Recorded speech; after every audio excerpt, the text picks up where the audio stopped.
అంటే college life అంటే మాకు తెలియదు. ఓన్లీ థింగ్ ఇస్ చదువే. అక్కడ I did my MA and LLB and BLSc from there itself. So first నుంచి మాకు కష్టం నేర్పాడు మా నాన్నగారు. Hard work and honest.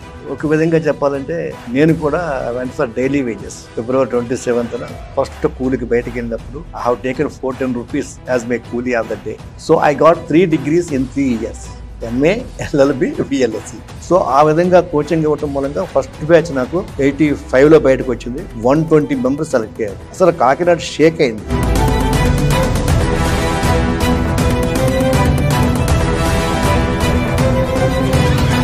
Kakinada దగ్గర చిన్న ఊర్లో పుట్టిన ఒక వ్యక్తి. తండ్రి ఒక కూలీ.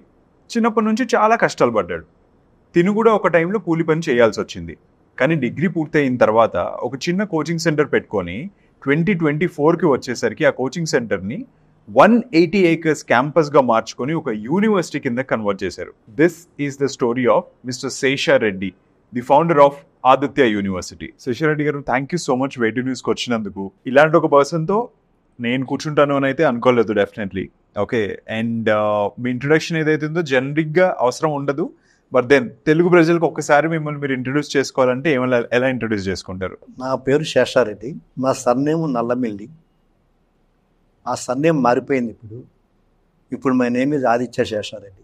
ఓకే, అండ్ మీ డెసిగ్నేషన్ జనాల కోసం అంతే. So now I'm the chancellor of Aditya university ఛాన్సలర్ని.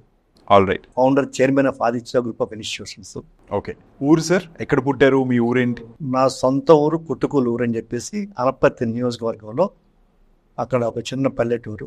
మా ఫాదర్ వాజ్ ఏ కూలీ. Yes, okay, literally. సో ఆయన మమ్మల్ని కష్టపడి 5 పిల్లలు మేము. ఒక సెంటు భూమి కూడా లేకుండా కష్టపడి పనిచేసి పెంచాడు ఆయన. ఒక విధంగా చెప్పాలంటే నేను కూడా వెంట్ ఫర్ డైలీ వేజెస్. నాకు ఎప్పటికీ గుర్తు, ఇంటర్మీడియట్ పరీక్షలు అయిపోయిన వెంటనే February 27th ఫస్ట్ కూలికి బయటకు వెళ్ళినప్పుడు I have taken 14 rupees as my కూలీ of the day. So first నుంచి మాకు కష్టం నేర్పాడు మా నాన్నగారు. Hard work and honesty. ఎలా నేర్పాడంటే ఎర్లీ మార్నింగ్ పొద్దుట 5 గంటలకు మమ్మల్ని నిద్ర లేపి పొలం తీసుకెళ్ళేవాడు. పొలం తీసుకెళ్ళి అక్కడ పచ్చగడ్డి కోసేసి మోపు నెత్తి మీద పెట్టి పంపించేవాడు. ఆ గడ్డి మోపు పడేసేసి ఇంటికి వచ్చి స్నానం చేసి స్కూల్కి వెళ్ళేవాళ్ళం. మరలా ఆదివారం ఈవినింగ్ వచ్చిన వెంటనే గేదెలు ఉంటాయి కదా, మీకు తెలిసే ఉంటుంది, ఆ గేదెలను తోలుకెళ్ళి కాలంలోకి వెళ్ళి కడుక్కు రావాలి. సో అలాగే ఆదివారం వస్తే తప్పనిసరిగా పొలం పోయి ఈ 1 week వేసిన పేడ ఉంటుంది, అదంతా పేడ అన్ని చేసి 1 week చేసుకుని వచ్చేవాళ్ళు. ఆ విధంగా కష్టపడుతూ నేర్పాడు నాకు ఆ మహానుభావుడు. ఆ కష్టమే ఈరోజు నన్ను ఈ స్థితికి తీసుకొచ్చింది. So going back in time sir, ఒక్కసారి మీ ఎడ్యుకేషన్ ఆ ఫేజ్ ఎట్లా ఉండింది? And second, not well to do family, definitely మీరు చెప్తున్న దాన్ని బట్టి కష్టపడ్డారు అని చెప్పి మీరే అంటున్నారు. కాలేజ్ లైఫ్ కానీ లేకపోతే స్కూల్ లైఫ్ కానీ ఇదంతా ఎట్లా ఉండేది, ఎలా ఉండేది? నేను చదువుకున్నది మా own village up to 10th class వరకు. Intermediate Ramachandrapuram 12 kilometers. Everyday cycle వేసుకుని 12 kilometers వెళ్ళి ఇంటర్మీడియట్ వెళ్ళి అక్కడ చదువుకుని వచ్చేది ఒక క్యారేజీ పెట్టుకుని ఆ క్యారేజీలు అక్కడ భోజనం చేసి మధ్యాహ్నం మళ్ళీ సాయంత్రం అక్కడి నుంచి వచ్చేవాళ్ళం. అంటే కాలేజ్ లైఫ్ అంటే మాకు తెలియదు. ఓన్లీ థింగ్ ఇస్ చదువే. సో ఇంటర్మీడియట్, డిగ్రీ కూడా అక్కడే చదివాం, అదే విఎస్ఎం కాలేజీ రామచంద్రపురం. ఆ తర్వాత I went to Jabalpur, Madhya Pradesh. అక్కడ I did my MA and LLB and BLSc from there itself. Okay, 3 కోర్సులు అక్కడే చేశాను. ఈ ట్రాన్సిషన్ ఎట్లా అయింది? అంటే రామచంద్రపురము ఇక్కడ నుంచి సడన్ గా జబల్పూర్కి వెళ్ళడము, ఈ ట్రాన్సిషన్ అంటే అలా కాదు. అక్కడ నాది బిఏ పొలిటికల్ సైన్స్. నేను చదివింది BA political science, but I want to do MA economics. So మన ఆంధ్ర యూనివర్సిటీలో ఎంఏ ఎకనామిక్స్ ఎవరు పొలిటికల్ సైన్స్ వాళ్ళకి. So that is possible only other states, northern స్టేట్స్లో ఇచ్చేవారు. ఓకే, కాబట్టి as I'm interested in economics, so MA economics and I'm interested in parallel courses, MA and LLB సైమల్టేనియస్గా. Night ఒక college, morning ఒక college. So morning ఏమో MA, evening ఏమో law college, night time. 2 years అయిపోయేటప్పటికి MA అయిపోయింది, last 2 years అయింది. ఆ తర్వాత మళ్ళీ ఎల్ఎల్బిని డే టైం మార్చుకుని మళ్ళీ night time I did my BLSc, bachelor of library science. So I got 3 degrees in 3 years. MA, LLB, BLSC. I got 3 degrees in 3 years. So అది జబల్పూర్ ఎవరో friends చెప్తే వెళ్ళడం జరిగింది.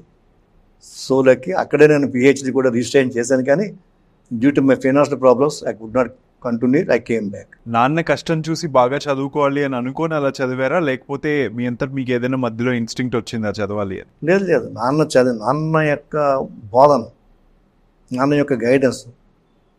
ఉదాహరణకు పొలం వెళ్ళామనుకోండి, పొలం పనిలో కలుపు తీయటం అంటారు, మీకు తెలుసో తెలియదు, కలుపు తీయటం అంటారు. ఒంగుని వరి చేను ఊడ్చిన తర్వాత అందులో కలుపు మొక్కలు ఉంటాయి. ఆ కలుపు మొక్కలు తీయాలంటే కంటిన్యూగా ఒంగుని ఉండాలి. ఆ కలుపు తీసేటప్పుడు ఎంతసేపు వంగుంటాం మనం, పైకి లేస్తే అనేవాడు, ఒరే చదువుకుంటే ఇంత కష్టం ఉండదురా, చదువుకోకపోతే జీవితం అంతా ఇలాగే ఉంటుందిరా అని చెప్పేసి. అంటే మీకు తెలుసు, వేడి వేడి ఐరన్ మీద సుత్తుచ్చి కొడితే ఎలా వంగుతుంది అది. అదేవిధంగా అంత నొప్పులో ఉన్నప్పుడు ఆ బాధ చెప్పేటప్పుడు ఓహో చదువుకోవాలి, లేదనుకుంటే ఎప్పుడు ఇలాగే పొలం పని చేసుకోవాలి అనేటటువంటి అదొకటి చెప్పడం జరిగింది. ఓకే, సో అక్కడ నుంచి బాగా చదువుకోవాలి అని చదువుకున్నారు మొత్తం. All right. గైడెన్స్ అనేది BA, MA ఆర్ లేకపోతే 3 degrees in 3 years పీరియడ్ ఏదైతే ఉందో, ఈ ఎక్స్పోజర్ అనేది ఎలా వచ్చింది సార్? బ్యాక్ దెన్ ఆ టైంలో ఇంటర్నెట్ కూడా అంత అవైలబిలిటీ ఇవి ఏమి ఉండేవి కావు, జనాలు కూడా పెద్ద మాట్లాడుకునే వాళ్ళు కాదు, కానీ ఆ స్వంతగా ఇది ఎక్స్ప్లోర్ చేసుకుని చదువుకోవాలి, ఈ దిశగా వెళ్ళాలని. అంటే ఓన్లీ థింగ్ ఈజ్ ఎకనామిక్స్ చేయాలి. ఎకనామిక్స్ ఎక్కడ మన ఆంధ్రాలో ఇవ్వరు కాబట్టి అవుట్ ఆఫ్ స్టేట్కి వెళ్ళాలి. So out of state try చేసుకుంటే విభూష ఇవన్నీ వెళ్ళాము. అక్కడ నాకు లక్కీగా జబల్పూర్లో ఎవరో ఒక మిత్రుడి ద్వారా ఫ్రెండ్ అయ్యి, ఒరే MA ఒకటే కాదురా, నువ్వు లా కూడా చేయొచ్చు కదా అన్నాడు. హ్యాపీ, నాకు లా అంటే ఇంట్రెస్ట్. సో దాంతో లా చేశాను. ఓకే, ఇప్పుడు మనం లా అయిపోయింది, MA అయిపోయింది, లా ఫైనల్ ఇయర్ ఉంది, ఈ ఫైనల్ ఇయర్ ఎందుకు ఖాళీగా ఉంచాలని చెప్పి మళ్ళీ once again I did my BLSC, that is 1 year course, bachelor of library science. అది మళ్ళీ నైట్ కాలేజీకి షిఫ్ట్ చేసుకున్నాను.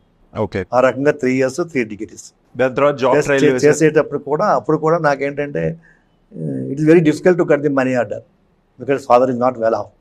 So then I worked as a typist there. నాకు అప్పటికే టైప్ పాస్ అయి ఉన్నాను నేను, కాబట్టి ఒక అడ్వకేట్ దగ్గర టైపిస్ట్గా వర్క్ చేసేవాడిని, పార్ట్ టైం జాబ్ చేసేవాడిని. సో దాంతో నేను కుక్ చేసుకుని అక్కడే హాస్టల్లో ఫుడ్ కాకుండా రూమ్ మాత్రం హాస్టల్ ఇచ్చారు, కుకింగ్ మాత్రం లాంచ్ చేసుకుని వండుకునేవాళ్ళం. ఇంటి దగ్గర నుంచి ఎవ్రీ వెళ్ళినప్పుడు 3 monthsకి 2 monthsకి రైసు, పచ్చడి ఇవన్నీ పట్టుకెళ్ళిపోయి అవే వండుకుని తినేవాళ్ళం. Okay, understood.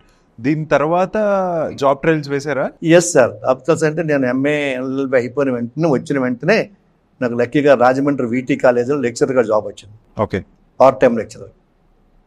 అక్కడ లెక్చర్గా చేస్తున్నప్పుడు ఈలోగా Kakinada PVR trust degree college వాళ్ళు అనౌన్స్మెంట్ ఇచ్చారు, లెక్చర్ ఒకటి, లైబ్రరీయన్ ఒకటి. నేను రెండింటి ఇంటర్వ్యూకి వెళ్ళిన తర్వాత నాకు లెక్చర్ పోస్ట్ ఇవ్వలేదు, లైబ్రరీని ఇచ్చారు. ఎందుకు ఇవ్వలేదంటే వాళ్ళు ఏమన్నారంటే, నీకు లైబ్రరీన్ క్వాలిఫికేషన్ కూడా ఉంది కదా, నాతో వచ్చిన కాంపిటేటర్ ఒక అమ్మాయికి, ఆవిడకి అది లేదు, పైగా వాళ్ళ రిలేషన్, వాళ్ళ యొక్క ఫ్యామిలీ మెంబర్ ఆవిడ, కాబట్టి ఆమెకి లెక్చర్ పోస్ట్ ఇస్తున్నాం, నీకు లైబ్రరీ పోస్ట్ ఇస్తున్నాం, నీకు స్కేల్ ఒకటే కదా అని అన్నారు. సో ముందు వద్దని కాసేపు ఆలోచించాను, కానీ తర్వాత ఆలోచించాను, no I can get a very good time to prepare for my competitive exams. లైబ్రరీగా జాయిన్ అయితే నేను ప్రిపేర్ అయ్యేటటువంటి group 1 services, group 2 services, bank clerks, bank POs, service commission, ఇవన్నీ ప్రిపేర్ అయ్యే టైం దొరుకుతున్న ఉద్దేశంతో then I have chosen as a library. I join 1980లో join అయ్యా. 80 నుంచి 84 వరకు నేను కాలేజీలో జాబ్ చేస్తూ use to prepare for the exams. 84లో చిన్న క్లాష్ వచ్చింది మా కాలేజీ వర్కింగ్లో. ఆ టైంలో I decided why can't I start my own institute. రెండోది, అప్పటికి ఈ గ్రూప్ 1, గ్రూప్ 2 సర్వీసెస్లో ఒకసారి ఇంటర్వ్యూ వరకు వెళ్ళాను, బ్యాంక్ పరీక్షలకు ఇంటర్వ్యూ వరకు వెళ్ళాను, బట్ ఒకసారి కూడా నేను సెలెక్ట్ కాలే, అన్నిసార్లు నేను రిజెక్ట్ అయ్యాను. సో అప్పుడు నాకు అనుభవం వచ్చిందంటే, ఓకే మనం ఫెయిల్ అవ్వచ్చు, కారణం నాకు తెలుసు, because total I studied in Telugu medium, I can't speak a sentence in English. So రేపు పొద్దున ఇంటర్వ్యూకి వెళ్ళిన ఇదే జరుగుతుంది. So English communication skills importance గ్రహించి, సో ఇది మనం పిల్లలకి ఇస్తే బాగుంటుంది అనే ఉద్దేశంతో then why can't I start my own institute. So నేను మీ కింద చెప్పినట్టుగా రావుస్ IAS అకాడమీ ఆయన కూడా సివిల్స్ 3 సార్లు రాసి సివిల్ సెలెక్ట్ కాకపోతే ఈ started a coaching centre, Rao's IAS coaching centre. Is from Srikakulam actual native, but Delhi start చేసి కొన్ని వందల మందిని ఐఏఎస్ ఆఫీసర్లు చేశారు. సో నేను ఆయనకి ఏకలవ శిష్యుడిగా ఫీల్ అయ్యి then I started my own institute. Institute పెట్టేటప్పుడు కూడా ఫైనాన్స్ డబ్బులు ఎక్కడ ఉన్నాయి, నా వైఫ్ గోల్డ్ బ్యాంకులో తాకట్టు పెట్టి 36,000 రూపీస్ ఆంధ్రా బ్యాంకులో లోన్ తీసుకుని అదే డబ్బుతోటి ఇన్స్టిట్యూట్ పెట్టాను. ఇప్పటికీ గుర్తు, నాకు ఒక నర్మదా మేడం అనే ఒక మేడం ఉండేది పాపం. అంటే రెంట్కి తీసుకోవడానికి అవకాశం లేక ఆమెను రిక్వెస్ట్ చేస్తే ఆమె ఫ్రంట్ హాల్ ఇచ్చింది, నేను ఆఫీస్ పెట్టుకోలేదు. ఎదురుగుండా నవభారత స్కూల్ అని చెప్పి ఒక స్కూల్ ఉండేది. వాళ్ళు సార్ నేను వాళ్ళని రిక్వెస్ట్ చేసి పాపం చాలా ఉదారంగా వాళ్ళు వితౌట్ రెంట్ నాకు నాన్ స్కూల్ టైమ్స్ బిల్డింగ్ పెట్టుకోవడానికి టైం ఇచ్చారు. అందులో అప్పుడు నేను గ్రూప్ 1, గ్రూప్ 2, గ్రూప్ 4 బ్యాంక్ పరీక్షలో నేను కోచింగ్ ఇచ్చేవాడిని. నేనే కోచింగ్ ఇచ్చేవాడిని. నేను అర్థమెటిక్ చెప్పేవాడిని, రీజనింగ్ చెప్పేవాడిని, ఈ 2 సబ్జెక్ట్స్ నేను చెప్పేవాడిని. సో ఆ విధంగా కోచింగ్ ఇవ్వటం మూలంగా ఫస్ట్ బ్యాచ్ నాకు 85లో బయటకు వచ్చింది. 120 మెంబర్స్ సెలెక్ట్ అయ్యారు. అసలు కాకినాడ షేక్ అయింది. కాకినాడ ఏంటి 120 మెంబర్స్ బ్యాంక్ బిఎస్ఆర్బి సెలక్షన్స్ అప్పుడు ఎక్కువ ఉండేవి, 4,000 3,000 ఉండేవి. అందులో 120 మెంబర్స్ సెలెక్ట్ అయ్యారు ఫస్ట్ కోచింగ్ సెంటర్ దగ్గర నుంచి.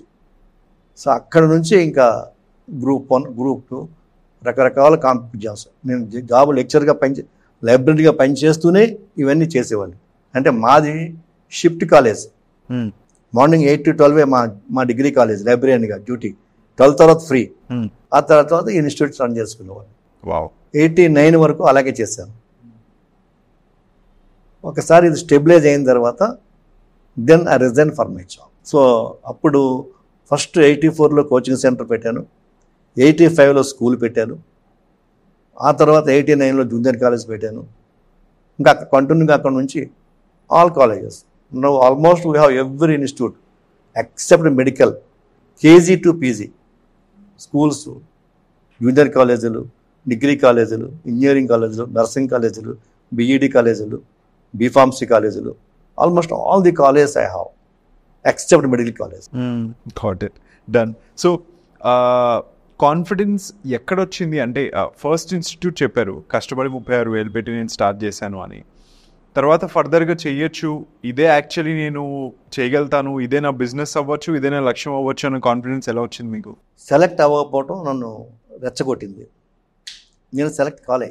4 సంవత్సరాలు సిన్సియర్గా ట్రై చేస్తే కానీ ఇంటర్వ్యూ వరకు వెళ్ళేవాడిని కానీ పోయేది. ఎందుకు ఫెయిల్ అవుతున్నాం ఒకసారి నేను నెంబర్ వేసుకున్నాను. నేను ముఖ్యంగా ఇంటర్వ్యూస్లో సెలెక్ట్ అవ్వకపోవడానికి కారణం ఒక కమ్యూనికేషన్ స్కిల్స్ లేకపోవటం కానీ, లేదా యాటిట్యూడ్ లేకపోవటం కానీ. ఎందుకంటే పూర్తిగా పల్లెటూరులో పుట్టి పెరిగినవాడిని, ఇంగ్లీష్ అంటే తెలియదు, కమ్యూనికేషన్స్ తెలియవు, షివర్ వచ్చేది, ఇవన్నీ కూడా నన్ను పాడు చేశాయి. సో ఇవి లేక నేను మిస్ అయ్యాను. కాబట్టి ఇవి నా పిల్లలకి ఇస్తే ఎందుకు వాళ్ళని సెలెక్ట్ చేయలేము?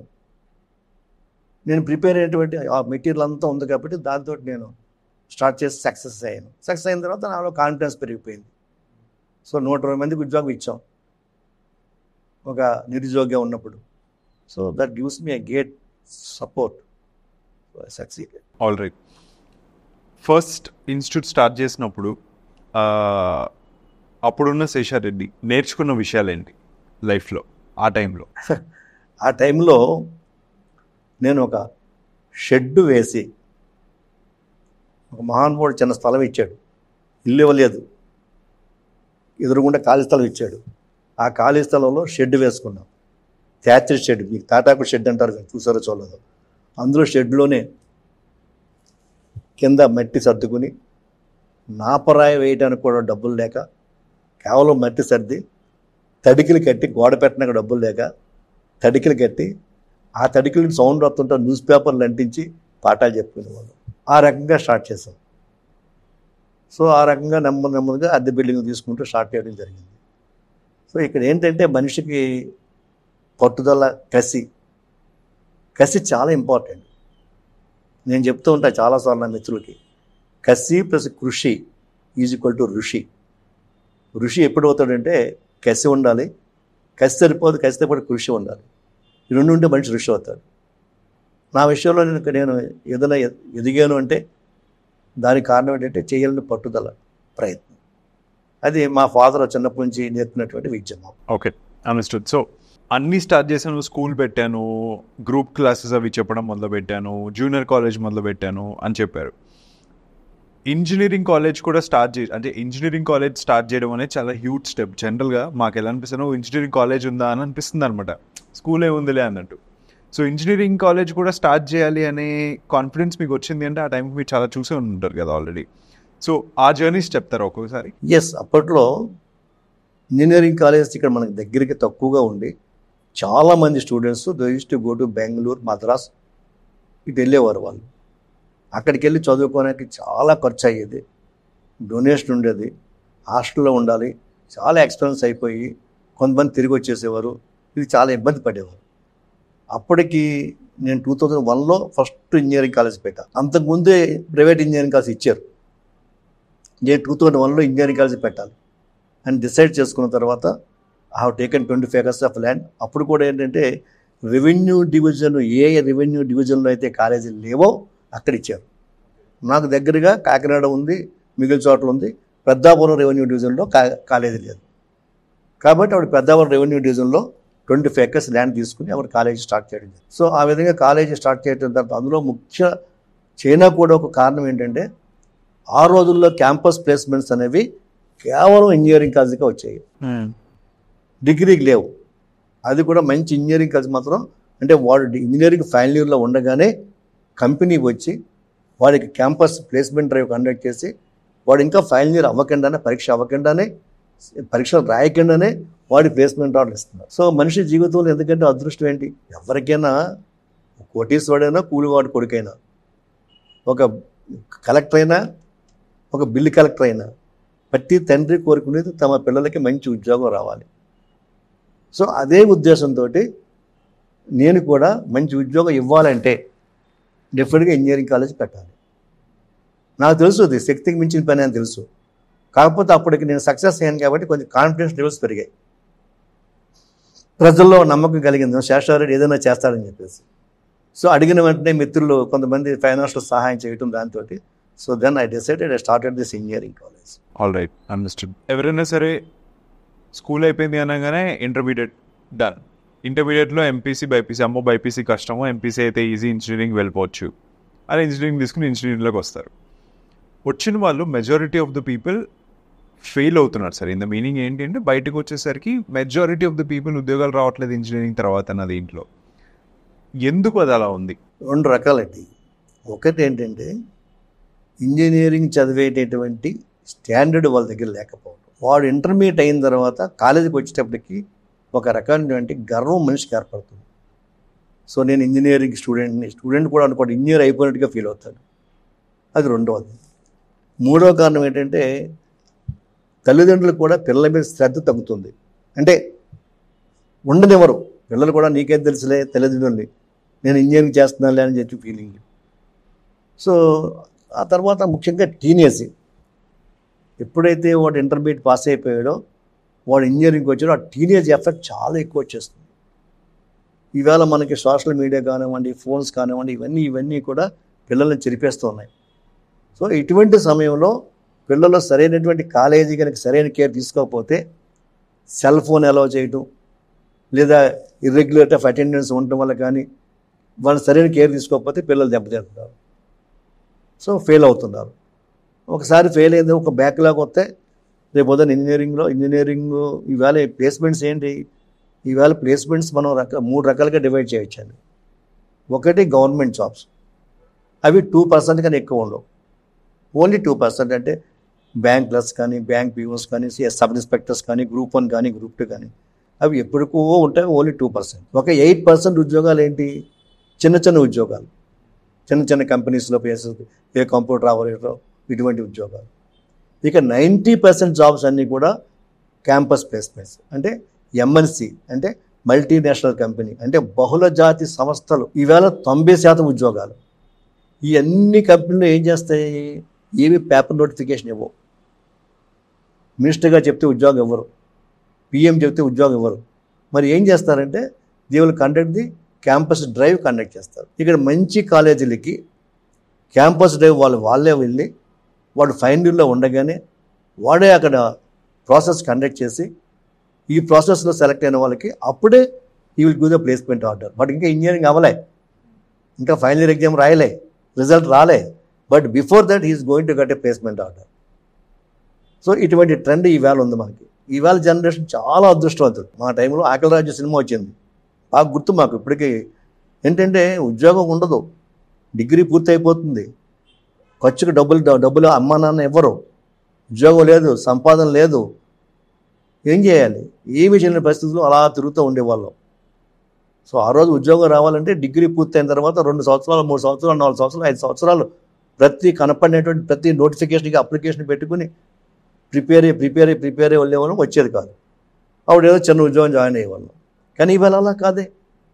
నీ దగ్గర తెలివితేటలు ఉంటే, నీ దగ్గర శక్తి ఉంటే, నీ దగ్గర కమ్యూనికేషన్ స్కిల్స్ ఉంటే నీకు డిగ్రీ ఫైనల్ ఇయర్లో, ఇంజనీరింగ్ ఫైనల్ ఇయర్లో ఈ జాబ్ వస్తుంది. సో ఇటువంటి విషయాల పట్ల క్యాంపస్ ప్లేస్మెంట్ తేవాలి నా ఉద్దేశం. ఆ రోజు ఇంజనీరింగ్ నేను చేయటంలో కూడా ఉద్దేశం ఏంటంటే, ఎస్, నా విద్యార్థి డిగ్రీ ఇచ్చి చేతితో పంపకూడదు. ఒక చేతితో డిగ్రీ సర్టిఫికెట్, మరొక చేతితో ప్లేస్మెంట్ ఆఫరు, రెండూ పట్టుకెళ్ళే విధంగా మనం ఇంజనీరింగ్ కాలేజ్ రెడీ చేయాలనే ఉద్దేశంతో నేను ఇంజనీరింగ్ కాలేజ్ స్టార్ట్ చేశాను. So that I'm very successful. Okay. ఈ సంవత్సరం కూడా మొన్న కూడా 39 lakhs, 36 lakhs, 25 lakhs తోటి ఎంతోమందికి జాబ్స్ వచ్చాయి ఫైనల్ ఇయర్లో. సో అది ఇంజనీరింగ్ కాలేజీ. నేను అప్పటికి డిగ్రీ కాలేజ్ స్టార్ట్ చేశాను. డిగ్రీ కాలేజీ క్యాంపస్ ప్లేస్మెంట్ వచ్చాయి కాదు, only engineering college campus placements వచ్చాయి. నాలో చాలా బాధ, ఆవేదన ఉంది. వాడు ఇంటర్మీడియట్ పాస్ అయ్యాడు, వీడు ఇంటర్మీడియట్ పాస్ అయ్యాడు, వాడు కంప్యూటర్ సైన్స్ చదివాడు, వీడు కంప్యూటర్ సైన్స్ చదువుతున్నాడు. బట్ ఇంజనీరింగ్ స్టూడెంట్కే క్యాంపస్ ప్లేస్మెంట్ ఎందుకు ఇవ్వాలి? Why not for degree students? ఇదే ఆలోచనతో నేను చాలా కంపెనీ హెచ్ఆర్స్ వస్తారు కాబట్టి మా దగ్గరికి వాళ్ళని అడిగేవాడిని, డిస్కస్ చేసేవాడిని. అబ్బాయి వాళ్ళకి కష్టం అండి, వాళ్ళు చదవలేరు, వాళ్ళకి యాప్టిట్యూడ్ తెలియదు, వాళ్ళకి కోడింగ్ తెలియదు అని చెప్పేవారు. సో అప్పుడు నేను డిసైడ్ చేసుకుని డిగ్రీ కాలేజీని స్టేట్ మొత్తం మీదే డిగ్రీ కాలేజీ స్టూడెంట్స్ కూడా యాప్టిట్యూడ్ ట్రైనింగ్ ఇచ్చాను. All right, understood sir. ఇందాక మీరు చెప్పిన బ్రేకప్లో ఒక 2% ఏమో ఈ గవర్నమెంట్ జాబ్స్కి ప్రిపేర్ అవుతారు, 8% చిన్న కంపెనీలు, మిగతా వాళ్ళందరూ 90% వచ్చేసారు అని చెప్పి కాలేజ్ నుంచి బయటకు వచ్చి ఈ 2% ఆఫ్ ద జాబ్స్ కోసం విచ్ ఆర్ గవర్నమెంట్, దీనికి ఏళ్ళు కష్టపడి రాక నోటిఫికేషన్లు పడగా ఉండిపోయే వాళ్ళు కరెక్ట్ ప్రాసెస్లోనే వెళ్తున్నారా అసలు, లేకపోతే వాళ్ళు ఎలా ఆలోచించాలి? ఇది yes, is a very good question అండి. ఇది యాక్చువల్గా మేము ఏం చేస్తామంటే, ఇందాక మీకు చెప్పాను, even any railway service commission, staff selection commission or BSRB, ఇవన్నీ ఎగ్జామ్స్ కూడా యాప్టిట్యూడ్ ఆధారపడి ఉంటాయి. సో మేము ఎప్పుడైతే ఇక్కడ యాప్టిట్యూడ్ కోచింగ్ ఇస్తున్నామో ఆటోమేటిక్గా వాళ్ళకి తెలిసిపోతుంది, yes I'm fit for a government post అని చెప్పేసి వాళ్ళేమో దీనికి వెళ్తున్నారు, ట్రై చేస్తున్నారు. కొంతమంది ఏంటంటే ఆ రిస్క్ ఎందుకని చెప్పేసి హ్యాపీగా జాయిన్ అవుతున్నారు. నా స్టూడెంట్స్ చాలామంది గ్రూప్ 1 సెలెక్ట్ అయ్యారు, చాలామంది బ్యాంక్ ఆఫీసర్ సెలెక్ట్ అయ్యారు. ఇంచేది ఆ ఫౌండేషన్ మనం ఇస్తున్నాం కాబట్టి. కానీ దానివల్ల ఏంటంటే మీరు చెప్పిన దాంట్లో ఒక 10% సెలెక్ట్ అవుతారు, మిగిలిన 90% వాళ్ళకి గవర్నమెంట్ జాబ్స్ రాక చాలా ఇబ్బంది పడిపోతున్నారు. అప్పుడు ఈ సబ్జెక్ట్ వచ్చిపోతున్నారు. ఈ జనరేషన్ చాలా అదృష్టవంతులు అని చెప్తాను. ఇంచేతంటే వాడికి డిగ్రీలో వాడికి ఇంకా 21 years రాకుండా జాబ్ వచ్చేస్తుంది వాడికి. కానీ అట్ ది సేమ్ టైం వాడు కనుక జాబ్ రాకుండా బయటికి వెళ్ళిపోతే, క్యాంపస్ దాటితే బయటికి వెళ్ళిపోతే వాడి పరిస్థితి ఏంటి తెలుసా అండి? Fish out of the water. అలాగే ఇప్పుడు డిగ్రీ స్టూడెంట్ కూడా, ఇంజనీరింగ్ స్టూడెంట్ కూడా వాడు ఫైనల్ ఇయర్లో ఉండగా క్యాంపస్ ప్లేస్మెంట్ తెచ్చుకుంటేనే వాడు ఉద్యోగం వచ్చినట్టు. క్యాంపస్ ప్లేస్మెంట్ రాకుండా వాడు డిగ్రీ పాస్ అయిపోయి బయటికి వెళ్ళిపోతే వాడి జీవితంలో మరో కంపెనీ ద్వారా క్యాంపస్ ప్లేస్మెంట్ ఎంఎన్సీలో సెలెక్ట్ కాలేడు, unless otherwise you can do again PG చేయకపోతే తప్పిస్తే. రైట్. ఇప్పుడున్న టైంలో engineering, medicine, degree, okay, BCom, ఇవే కాకుండా వేరే కోర్సెస్ కూడా ఏమున్నాయో చూసి ఎక్స్ప్లోర్ చేసే టైంలోకి వచ్చారు. బికాస్ జనరేషన్ మారింది కాబట్టి అండ్ ఆల్ కదా. ట్రెడిషనల్ కోర్సెస్ ఏవైతే ఉన్నాయో ఇప్పటిదాకా బీతో స్టార్ట్ అయ్యేవన్నీ, ఇవన్నీ కూడా అయిపోయినట్టేనా, లేకపోతే వాడి వాల్యూ డిగ్రేడ్ అయిపోయిందని అనుకోవాలా? ఇప్పుడు బిఏ ఉంది, దానివల్ల ఓన్లీ కాంపిటేటివ్ ఎగ్జామ్స్ తప్పిస్తే ఏ గ్రూప్ 1 గ్రూప్ 2 తప్పిస్తే ఉపయోగం లేదు. అలాగే బిఏ సోషియాలజీ ఆరు బిఎస్సి మైక్రోబయాలజీ ఇలాంటి వాటికి పెద్ద ఛాన్సెస్ లేవు. ఇవాళ 90% సాఫ్ట్వేర్ జాబ్స్ కాబట్టి BSc computer science, BSc artificial intelligence, BSc data science, BCA data science ఇటువంటి ఉద్యోగాలు ఇవాళ ఎక్కువ అవుతున్నాయి కాబట్టి మేము కూడా దాన్ని ఎంకరేజ్ చేస్తాం. కానీ ఇది చాలా డేంజరస్ సిచ్యువేషన్ పోబోతుంది. ఏం చేద్దంటే ఇవాళ నా స్కూల్స్ ఉన్నాయి. స్కూల్స్లో it is very difficult for me to get a teacher for social sciences, social studies. ఒక ఎకనామిక్స్ కానీ, ఒక సివిక్స్ కానీ, ఒక హిస్టరీ కానీ చెప్పే టీచర్ దొరకట్లేదు. ఎందుకు? చాలా ఎవరు చదవట్లేదు. ఎవరు చదువుతున్నాడు? బిఏ ఎవరు చదువుతున్నాడు, బీకామ్ ఎవరు చదువుతున్నాడు? అది ఇంగ్లీష్ మీడియం స్కూల్, వాడు ఇంగ్లీష్ బాగుండాలి. సో కాబట్టి it is very difficult to get a teacher. It is easy to get a teacher in mathematics, but it is very difficult to get a teacher in social studies or history, something like that. ఏం చేస్తున్నారు ఇలాంటి చోట? మీరు ఇలా procure చేస్తున్నారు actually. మంచి నేను స్వార్థపరుణ్ణి. నాకు కావాల్సింది నా కుర్రాడు ఉద్యోగం కావాలి అంటే వాడు హిస్టరీ జనం బాధపడుతున్నారని చెప్పి హిస్టరీ చదివిస్తే వాడు నా పిల్లడు ఏమైపోతాడు? జనం బాధపడుతుంది, నేను ఎకనమిక్స్ చదివితున్న పిల్లడు ఏమైపోతాడు? అంచేది నేను పూర్తిగా 100% సెల్ఫిష్. నా పిల్లడు ఉద్యోగం రావాలి. ఉద్యోగం చదవాలంటే ఏ కోర్స్ చదివాలి? Computer science, coding, artificial intelligence, data science ఇవి చదివించు. ఓకే, ఇక్కడ నేను సమాజం చూడను, నేను నా పిల్లల యొక్క భవిష్యత్తు చూస్తాను. సార్ ఇప్పుడు మీరు చెప్పిన కోర్సెస్ అన్నీ ఏవైతే ఉన్నాయో ఇవన్నీ కూడా ఈ టైంలో బజ్ వర్డ్స్ లాగా, ట్రెండ్ వర్డ్స్ లాగా, డేటా సైన్స్ అని చెప్పి, ఏఐ అని చెప్పి ఇవన్నీ మాట్లాడేవి. వాటిని టీచ్ చేసే స్కిల్ సెట్ ఉన్న టీచర్స్ ఆల్రెడీ మార్కెట్లో అవైలబుల్ ఉన్నారా నిజంగా ఈ కోర్సెస్కి వాల్యూ యాడ్ చేయడానికి? లేరు.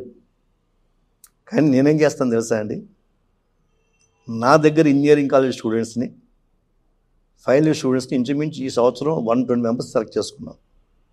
120 మెంబర్స్ బీటెక్ అయిపోయారు పిల్లల్ని సెలెక్ట్ చేసుకుని వాళ్ళందరికీ నెలకి 30,000 రూపాయలు స్టైఫండ్ ఇచ్చి 6 నెలలు ట్రైనింగ్ ఇచ్చాను. స్టైఫండ్ ఇచ్చి ఆ తర్వాత అందులో సెలెక్ట్ చేసుకుని 50,000 జీతం ఇస్తున్నాను. No I have plenty of staff. Okay, AI data science దొరకనాకి అద్భుతమైనటువంటి ట్రైనింగ్ ఇప్పించాను బయట నుంచి తీసుకొచ్చి. ఎవరికైతే 3 lakhs 4 lakhs ఇచ్చి తీసుకొచ్చానో వాళ్ళ చేత వీళ్ళకి ట్రైనింగ్ ఇప్పించాను. వీడికి బీటెక్ అయిపోయింది, వీడిని తీసుకున్నాను. మంచి తెలివైన పిల్లలు టెస్ట్ పెట్టి తీసుకున్నాను. టెస్ట్ పెట్టి తీసుకుని వీళ్ళకి 3 months ట్రైనింగ్ ఇచ్చాను. 3 months ట్రైనింగ్ అయిన తర్వాత నేను టెస్ట్ పెట్టుకున్నాను. అప్పుడు వాళ్ళకి ఇంట్రెస్ట్ ఉంటాయి 30,000 స్టైఫండ్ ఇచ్చాను. ఇప్పుడు 50,000 రూపాయలు జీతం ఇస్తున్నాను. వాడు హ్యాపీగా ఉన్న ఊళ్ళో వాడు లెక్చర్గా ఉంటున్నాడు. హ్యాపీ కదండి. So coming to the new age, దీంట్లో జనరేషన్ మారింది, అవుట్లుక్ మారింది, పేరెంట్స్ కూడా కొత్త జన్మల్లో వచ్చారు కాబట్టి 3 సంవత్సరాలు కాలేజ్కి వెళ్ళి నేను డిగ్రీ చేయక్కర్లేదు, లైక్ ఇంట్లోంచి నేను డిగ్రీ చేసుకుంటాను, ఇది పర్టికులర్ కోర్సు కొత్త కోర్స్ అవ్వచ్చు అని ఆప్ట్ చేసుకుని ఆన్లైన్లోనే దే డూయింగ్ డిగ్రీ అని 100% చేసుకోవచ్చు. సర్టిఫికెట్స్ అవి వస్తున్నాయి. Yes sir. దాని వాల్యూ అంటే తెలుగు దీంట్లో దాని అడాప్షన్ ఇంకా అంత బాగా లేదు. మేబీ మెట్రోస్లో ఉందేమో, బట్ దెన్ ఎవరైనా సరే అట్లాంటి కోర్సుకు వెళ్ళాలనుకున్న వాళ్ళకి దాని గురించి కొన్ని చెప్పగలుగుతారా మీరు? ఇప్పుడు సర్టిఫికేట్ కోర్సు ఉన్నాయండి. సిస్కో సర్టిఫికేట్ కోర్స్ ఉంది. వాడు బీఎస్సీ చదువుతున్నాడు చేస్తున్నాడు, బీఎస్సీ చదవడం కూడా చేస్తున్నాడు.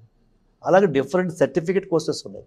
ఈ సర్టిఫికేట్ కోర్స్ చూసుకుంటే జాబ్కి ఈవేళ ఆ క్వాలిఫికేషన్ అక్కర్లే. కాబట్టి వాళ్ళు ఎవరైనా సరే వాళ్ళు డిగ్రీ చేయకపోయినా వాళ్ళకి ప్యాషన్ ఉండి వాళ్ళకి ఒక పైథానో లేదనుకుంటే ఒక మిగిలినటువంటి లాంగ్వేజెస్, ఓ సి లాంగ్వేజో డేటాబేసో చేసినట్లయితే అద్భుతమైన ఉద్యోగాలు వస్తున్నాయి.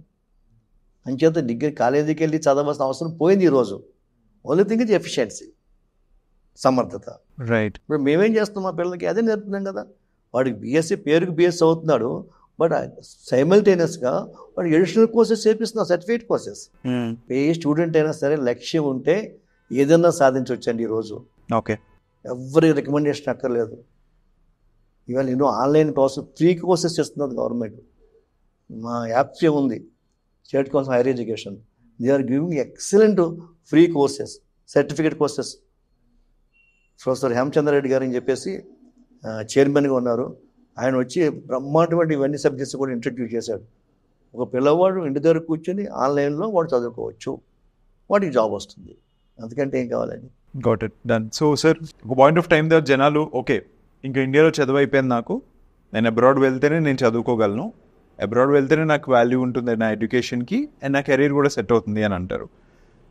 ఇండియా వదిలి వెళ్ళాల్సిందేనా ఒకవేళ కానీ సక్సెస్ అవ్వాలి అంటే? ఇండియాలో ఎందుకు సక్సెస్ అవ్వట్లేదు? ఇప్పుడు నిన్నే క్వార్టర్ అని చెప్పేసి అమెజాన్ వాడు క్వార్టర్ ఎగ్జామ్ పెట్టారు, అంటే అమ్మాయిలకి కోడింగ్లో.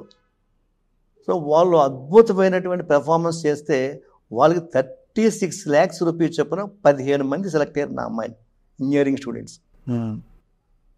అక్కడికి వెళ్ళక్కర్లేదు, ఇండియాలో కూడా అద్భుతమైన శాలరీస్ ఇస్తున్నారు.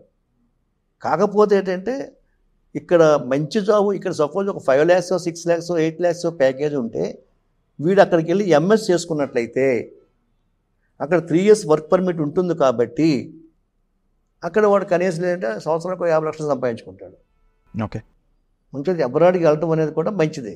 Okay, understood. సో అట్లాంటి ప్రాక్టికల్ ఓరియంటేషన్ ఉన్న ఒక కరిక్యులం ఏదైతే ఉందో లేకపోతే విధానం ఏదైతే ఉందో దాన్ని మనం ఇండియాలో చూడొచ్చా లేకపోతే వస్తుందా, వచ్చిందా? What you say? వచ్చిందండి. ఓకే, వచ్చింది, బ్రహ్మాండం ఉంది. ఫర్ ఎగ్జాంపుల్ మా ఇంజనీరింగ్ కాలేజీలో టీ హబ్ ఒకటి పెట్టాం, టెక్నికల్ హబ్. అందులో ఇంచుమించు 80 మంది పనిచేస్తున్నారు. ఇంజనీరింగ్ కాలేజ్ సంబంధం లేదు, ఇంజనీరింగ్ స్టాఫ్ వేరు, ఈ స్టాఫ్ వేరు. ఈ 80 మంది కూడా ఆల్రెడీ దే వర్క్డ్ ఇన్ కంపెనీస్లో పనిచేసి, సాఫ్ట్వేర్ కంపెనీస్లో పనిచేసి అటువంటి వాళ్ళని తీసుకొస్తున్నాం. తీసుకొచ్చి వాడు ఇంజనీరింగ్ ఫస్ట్ ఇయర్ జాయిన్ వెంటనే ఈ టీ హబ్లో, ఈ టెక్నికల్ హబ్లో అద్భుతమైన కోర్సులు, ఇటువంటి కోర్సెస్ కోడింగ్ మీద అద్భుతమైన కోర్సులు చేపించేస్తున్నాక వాళ్ళకి అద్భుతమైన శాలరీస్ వస్తున్నాయి. కాబట్టి వీఆర్ నోవేర్ ఇన్ఫీరియర్.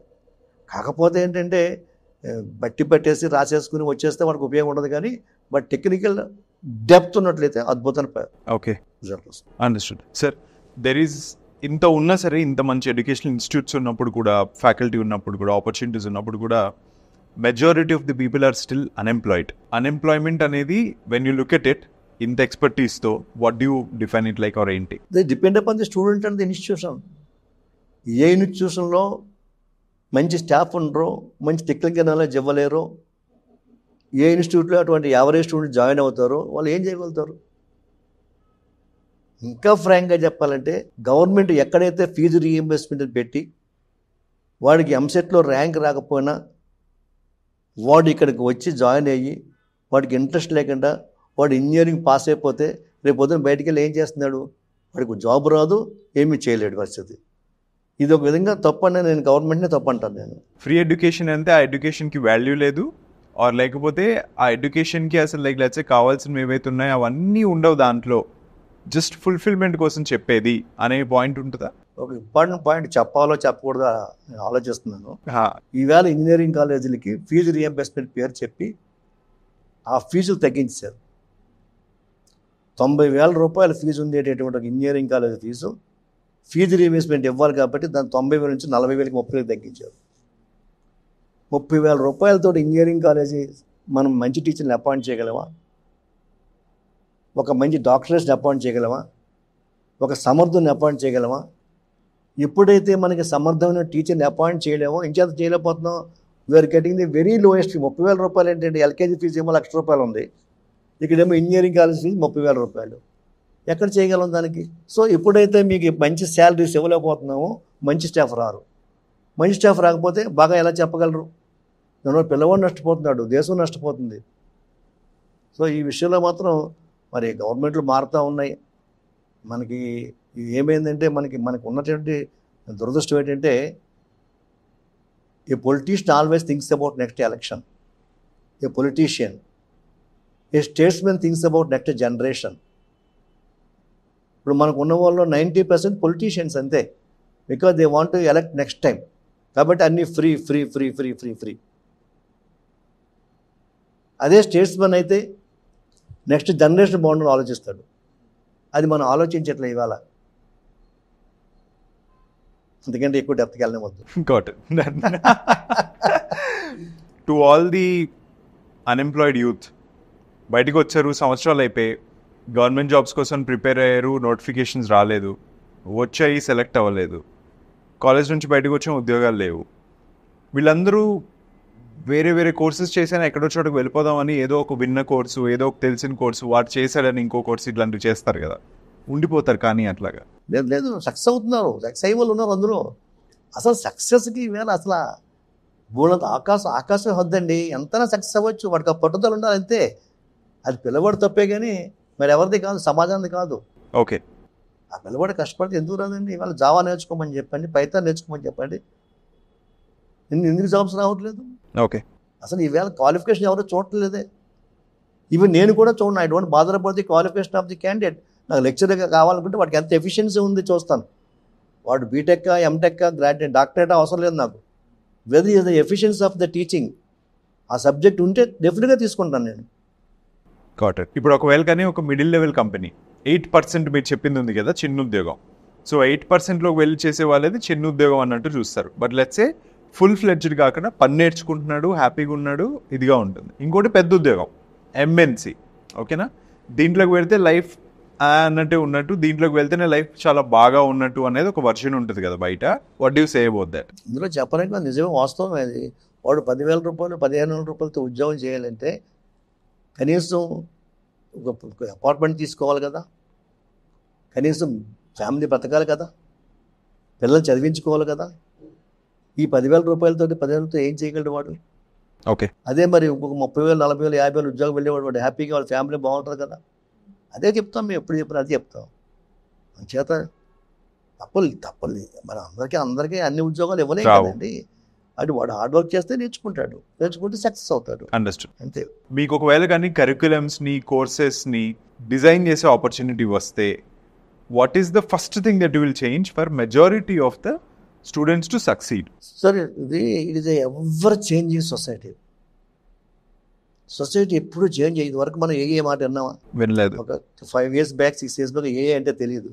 ఈవేళ నా కాలేజీలో మొత్తం అన్ని ఏఏ కోర్సులే, బీఎస్సీ ఏఏ, బీసీఏ ఏఏ. డేటా సైన్స్ మనం ఉన్నామా? మనం ముందు ఒక 10 years బ్యాక్, ఇప్పుడు అంతా బీఎస్సీ డేటా సైన్సే, అలాగే క్లౌడ్ కంప్యూటింగ్. కాబట్టి సొసైటీ చేంజ్ అవుతుంది, కాబట్టి సొసైటీ చేంజ్ ప్రకారం కరికులం మార్చగలగాలి. దట్స్ వై ప్రైవేట్ యూనివర్సిటీ వారు సక్సెస్. ప్రైవేట్ యూనివర్సిటీ ఎందుకు సక్సెస్ అవుతుంది అంటే they will take immediate decision. Okay. For example, this year I got the university. So Aditya University మాకు వచ్చింది.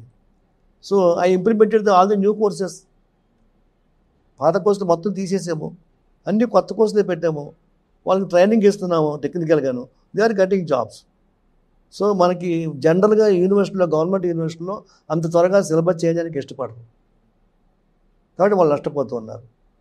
ఇప్పుడు మెకానికల్ ఉందండి, మెకానికల్ కూడా జాబ్స్ వస్తున్నాయి. ఎప్పుడది మీరు ఆ మెకానికల్ ప్లస్ కంప్యూటర్ రెండు కలిపి మిక్స్ చేసి చెప్పగలిగితే డెఫినెట్గా they are successful. Got it. Parents అనుకుంటారు ఎడ్యుకేషనల్ ఇన్స్టిట్యూట్స్ అనగానే it is basically money making business అంతే అన్నది కదా.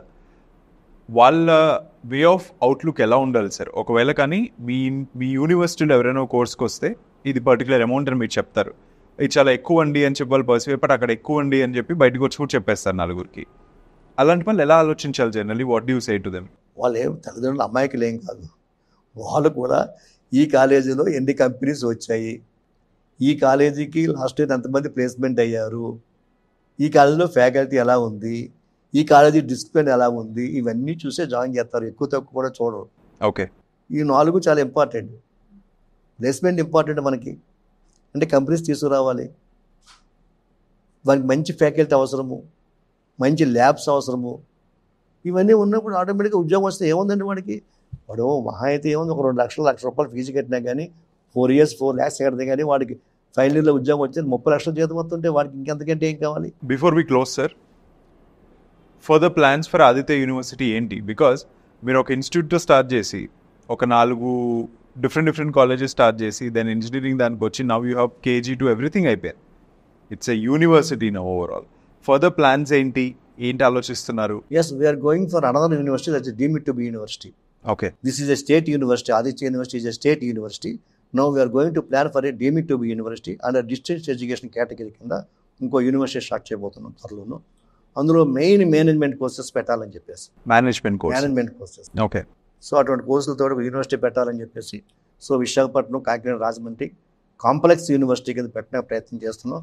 I think we may start it within 1 year. Okay, understood. Last question before we close. BTech చేసిన MBA చేసిన ఒకటే ఇప్పుడు అది కూడా పెద్ద ఏం అవ్వట్లేదు అనేది ఒకటి ఉంది బయట, అది అపోహ లేకపోతే వాట్ ఈస్ ద థింగ్? అపోహ. అది ఎందుకు అవ్వట్లేదు అంటే నాకు అర్థం కావట్లేదు. అగైన్ డిపెండ్స్ ఆన్ కాలేజ్ అంటారు. Again it is depend upon the college faculty, depend upon the college discipline, depend upon the student hard work, అంతే. అందుకంటే ఏం కాదు. ఈవేళ ఆకాశమే హద్దు, ఎంత ఉద్యోగాలు, ఎంత అద్భుతమైన శాలరీస్ ఇవాళ వస్తున్నాయి. జనరేషన్ మారిపోయింది. ఇవాళ ఇట్స్ బికమ్ ఏ గ్లోబలైజేషన్ అండి. ప్రపంచం అంతా చిన్న ఊరైపోయింది. ఇవాళ ఎన్ని చోట్ల ఎన్ని ఉద్యోగాలు వస్తున్నాయండి, అద్భుతమైన ఉద్యోగాలు. చదవకపోతే వాడి తప్పు, చదివించకపోతే కాలేజ్ తప్పు, పట్టించకపోతే పేరెంట్ తప్పు. సమాజం తప్పు కాదు. Society is good. Got it. So Sesha Reddy గారు, thank you so much for coming to Way2News అండి. ఓకే, మీ స్టోరీ అంతా విన్న తర్వాత I think many people will be motivated. ఎవరైనా ఏదైనా స్టార్ట్ చేయాలనుకున్నా సరే వాళ్ళు వచ్చి ఇమీడియట్గా ఓకే ట్రై చేసి చూద్దామన్న దీంతోనే ఉంటారు. కసి అండ్ కృషి ఈజ్ ఈక్వల్ టు ఋషి అన్న మీరు ఇచ్చిన ఫార్ములా ఏదైతే ఉందో I think people should adapt to it అని చెప్పి నాకైతే అనిపించింది టేక్ అవే దీంట్లో. Thank you so much sir. Thank you again. Thank you sir. Thank you.